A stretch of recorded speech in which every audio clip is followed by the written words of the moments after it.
Olá a todos, eu sou o Lucas e nós vamos falar sobre o protocolo BGP. O meu grupo é formado pelo Caio Brasil, por mim, pelo Matheus Pantoja, pelo Richard Soares. Primeiramente, irei dar uma brevíssima introdução sobre o protocolo BGP. Primeiramente, falando sobre o roteamento consiste na troca de dados entre diferentes redes IP, que acontece pelo encaminhamento de um pacote no melhor caminho possível até que ele chegue ao seu destino final.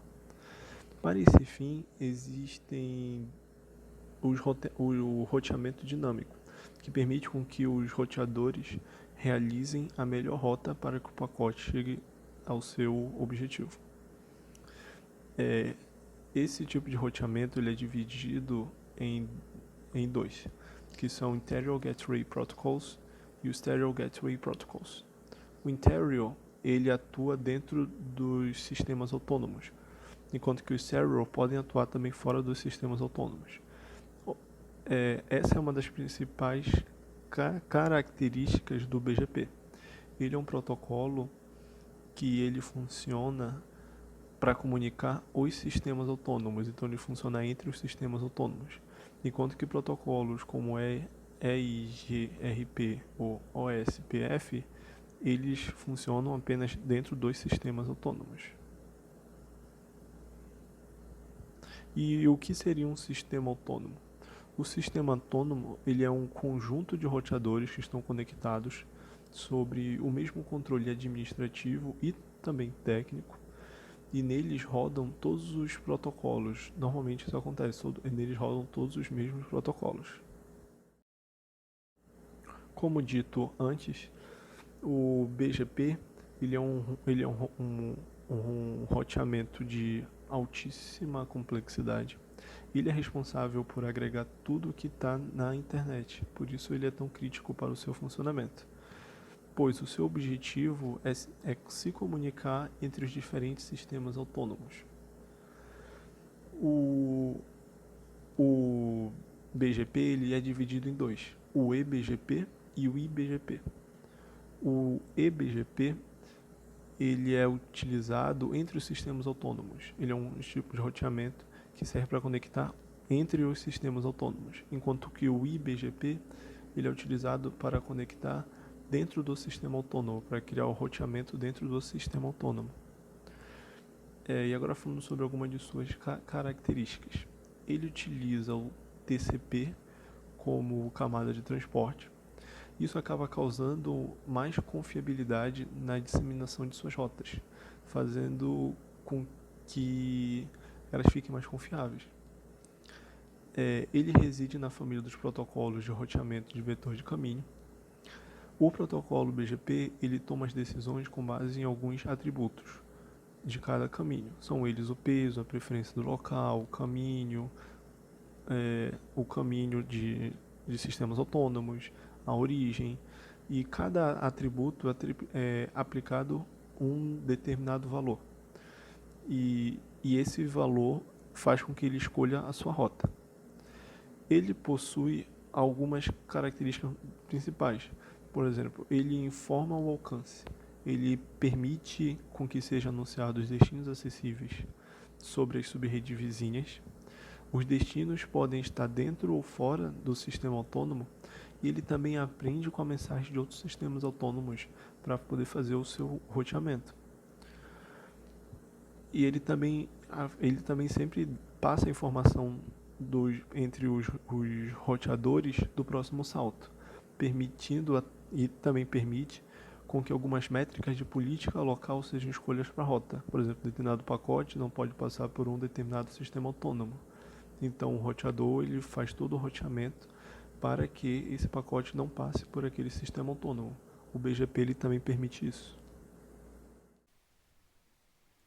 Olá, meu nome é Matheus e eu vou falar sobre a análise de desempenho do protocolo BGP. Para esta análise, três parâmetros foram utilizados: convergência, taxa de transferência e atraso de pacote. Para esta análise foram utilizadas duas ferramentas, o Wireshark e o Debug. Primeiramente eu vou falar sobre a convergência. A imagem à esquerda está representada pela ferramenta debug, mostrando que a primeira mensagem enviada para o destino 3.1.1.2 ocorreu às 13h48:28, bem aqui onde o mouse está apontando. Já a segunda mensagem foi enviada no tempo 13.49:28, bem aqui onde o mouse está apontando. A diferença no intervalo é de 60 segundos. Já na figura direita, mostra a tabela da ferramenta Wireshark. O primeiro Keep Alive, aqui onde está grafado de vermelho, foi enviado pela fonte 3.1.1.1 no tempo 31.73, e o segundo pacote enviado pela mesma fonte no tempo foi de 91.542, resultando na diferença de intervalo de 60 segundos. O BGP converge após os hellos, pelo que demorou um total de 180 segundos para convergir. Agora vou falar sobre a taxa de transferência. A tabela da ferramenta Wireshark de taxa de transferência mostra que a fonte 3.1.1.1 envia o pacote SMP para 3.1.1.2 no momento 20.851, bem aqui. E a resposta que recebeu é no momento de 20.898. E a diferença calculada dessa resposta é de 0,047 milissegundos. Agora na tela de pacote. A saída do BGP da Wireshark mostra que o pacote SMP enviado pela fonte 3.1.1.1 para o destino 3.1.1.2 é no momento 18.429. E a resposta que recebeu é no momento 18.446. Por isso a diferença de intervalos é de 0,017 milissegundos. E esta foi a análise de desempenho do protocolo BGP, baseado nesses três parâmetros.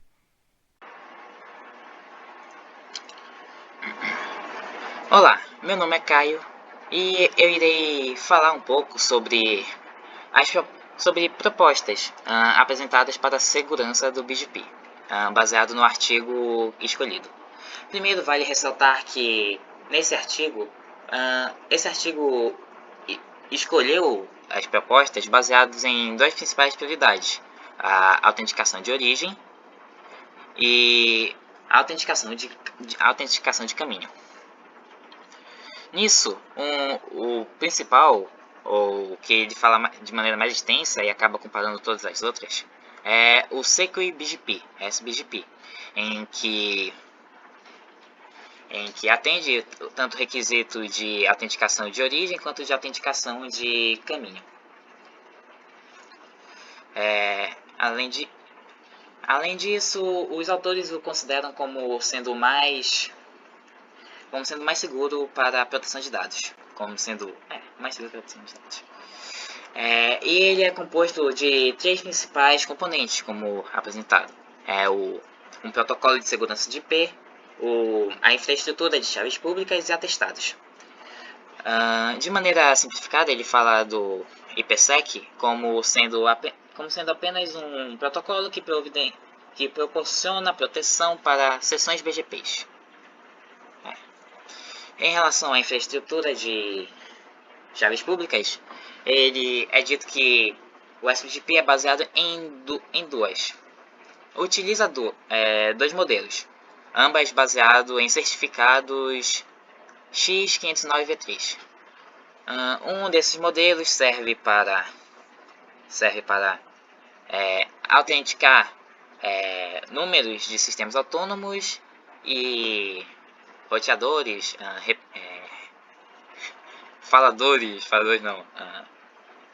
roteadores BGPs, e o outro é para alocar o endereço IP por grupos que fazem parte da rede. Tá.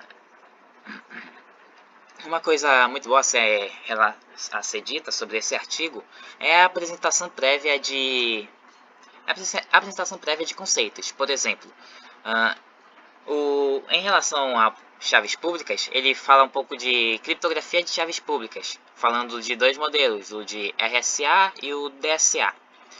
Em relação a certificados, ele tem um tópico inteiro só para apresentar certificados, o que ajudou a entender melhor as características das propostas apresentadas. Ok, voltando, em relação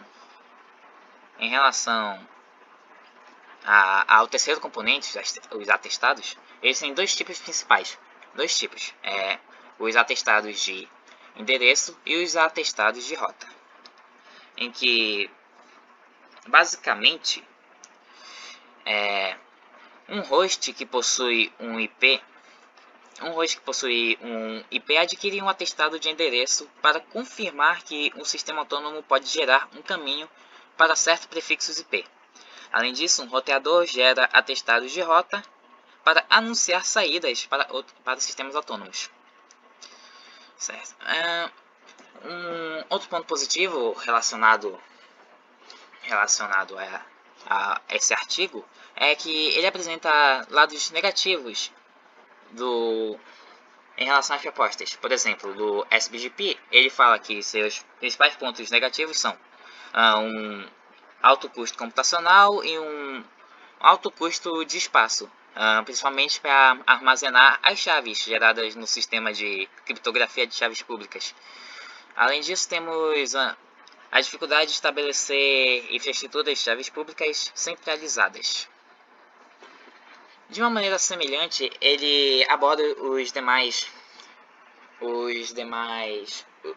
propostas, sempre mostrando como elas se relacionam com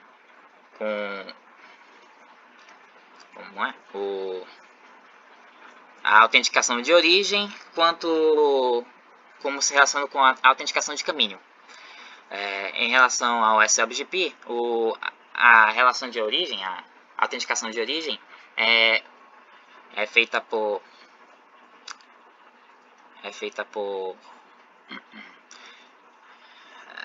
como posso dizer?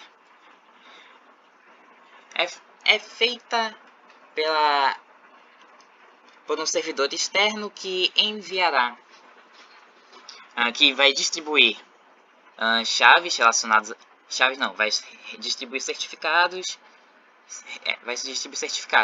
Já em relação à autenticação de caminho, temos que o SLBGP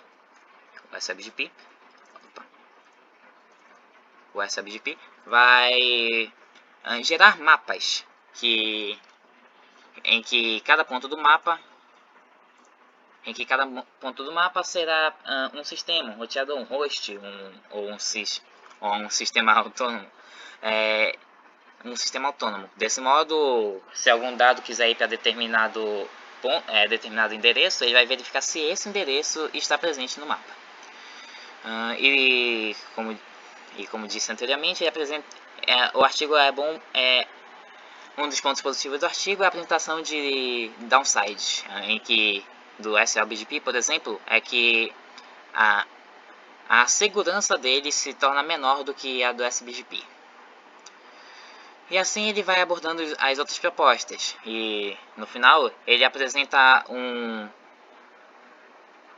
uma tabela resumindo as principais características dessas propostas, o que ajuda muito na hora de comparar, a hora de ver os resultados das simulações, ajuda a relembrar o motivo de tais relações. Bom, é isso. Bom dia, meu nome é Richard e eu vou explicar um pouco mais sobre a parte de Shaking Attack. Bom, no artigo escolhido temos uma abordagem sobre o algoritmo de Shake Root Attack, onde temos alguns pontos tocados como os princípios do seu funcionamento, a maneira que o protocolo lida com ele, e também uma melhoria desse algoritmo para depois fazer uma simulação e entender como esse ataque ocorreria em uma rede real. Bom, primeiro temos alguns pontos principais do funcionamento. Este algoritmo tem como proposta atacar pelo método de pacote de atualização do BGP, ao invés de utilizar algum bug ou defeito externo. Nesse ataque temos os caminhos críticos sendo selecionados para os alvos do ataque, fazendo com que ocorra interrupções e conexões frequentes. E assim, essas conexões e interrupções acabam gerando uma grande quantidade de pacotes de dados de roteamento atualizado. Então, isso gera um atraso que pode ir de 10, que seria uma minutagem normal, para 200 minutos. Bom, temos também a parte em que na análise do desempenho do protocolo em relação a esse ataque. Aqui temos que o caminho crítico é uma peça importante para que o ataque aconteça, pois são neles que ocorre o efeito que gera a interrupção dos dados. A partir da análise do algoritmo foi visto que a seleção desses caminhos é algo muito difícil. Então, para perceber o efeito mais real, é feita uma melhoria nesse algoritmo para que podemos fazer uma simulação de uma rede mais realística. Nesse caso, vamos ter aqui na figura os pontos de nós, onde são os roteadores, e aqui, conforme essa figura, o ponto x e y representa a fonte de atualização onde os pacotes vão ocorrer. Os pacotes seriam transmitidos da porta R P1 para o roteador R, com a sua tabela de encaminhamento. O roteador R transmite os dados para a porta de roteadores diferentes, com várias IDs da rede. Se os pacotes invadissem um roteador, reconheceriam claramente o caminho de origem XY, que produzem tabelas de roteamento. Se ele apenas permanecesse na rede que se conecta, nenhum impacto teria na transmissão do roteador, independente do caminho XY. Como resultado, o roteador R ele processa as tabelas de roteamento assim que recebe, mas ele não transmite esses pacotes. Bom, no final, teremos que, com base nessa simulação de teste, o método de cálculo ele faz uma grande prejudicação. Para poder prever melhor o efeito do ataque e elaborar uma estratégia de prevenção, é importante fazer mais pesquisas sobre a realização desse ataque e das suas estratégias. Pela análise do ataque, o autor ele espera que o status de segurança do roteador de backbone seja melhor previsto e que medidas de prevenção sejam elaboradas para fornecer um suporte maior.